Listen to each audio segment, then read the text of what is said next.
ব্যবধান মাত্র ৪৮ ঘণ্টার ফের বোমা ফাটালো centre for the studies of developing societies.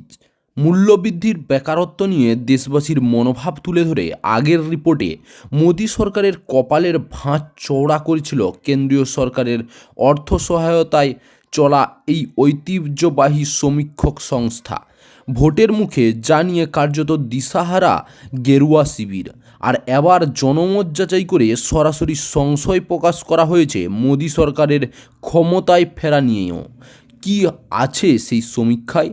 খুব সোজাসাপটাভাবে তাতে দেখানো হয়েছে মোদী সরকারকে তৃতীয়বার ক্ষমতায় নিয়ে আসার পক্ষে এখনও সিংহভাগ দেশবাসী। ৪৪% মানুষ জানিয়েছেন মোদী ফিরবেন, আর ৩৯% নেতিবাচক মনোভাব প্রকাশ করেছেন। রাজনৈতিক মহলের অভিমত, এই সমীক্ষার রিপোর্ট মূল্যবৃদ্ধি বেকারত্ব নিয়ে ড্যামেজ কন্ট্রোলের চেষ্টা করা হয়েছে প্রাথমিকভাবে, কিন্তু রিপোর্টের পরিসংখ্যান কাটাছেঁড়া করতে গিয়ে উঠে এসেছে আসল চিত্র। দেখা যাচ্ছে মোদির জনপ্রিয়তা বিগত ৫ বছরের তুলনায় যথেষ্ট ভাটা পড়েছে। যদি বলেন কীরকম, ২০১৯ সালে মোদির ফেরায় সায় দিয়েছে দেশের ৪৭% জনতা। ২০২৪ সালে সেই সংখ্যা ৪৪%, অর্থাৎ ৩% মানুষের মন উঠে গিয়েছে মোদী সরকারের থেকে। মুদ্রার উল্টো পিঠও রয়েছে। মোদী কি ফিরবেন?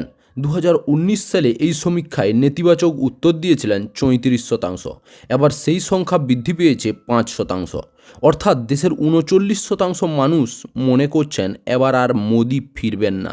আর এই দুই পরিসংখ্যানকে লুকিয়ে রয়েছে আরও একটি সূক্ষ্ম তথ্য, যা রীতিমতো উদ্বেগজনক পদ্ম পার্টির কাছে।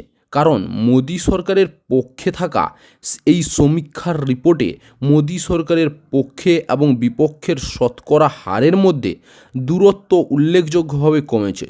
২০১৯ সালে যে পার্থক্য ছিল ১৩%, ২০২৪ সালে তা কমে হয়েছে মাত্র ৫%, অর্থাৎ অশনি সংকেতের নিঃশ্বাস পড়েছে একেবারে ঘাড়ের কাছে।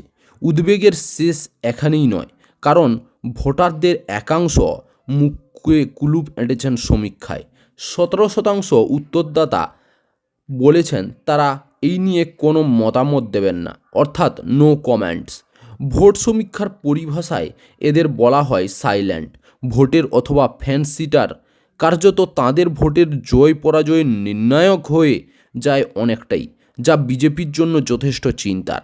নরেন্দ্র মোদী, অমিত শাহ জুটি এবং বিজেপি ভোট প্রচারে বারংবার বলেছে ভোট প্রাপ্তিতে এবার তারা ৫০% পেরিয়ে যাবে, কিন্তু সেটা যে সম্ভব হচ্ছে না তার পূর্বাভাস মিলেছে একের পর এক জনমত সমীক্ষায়।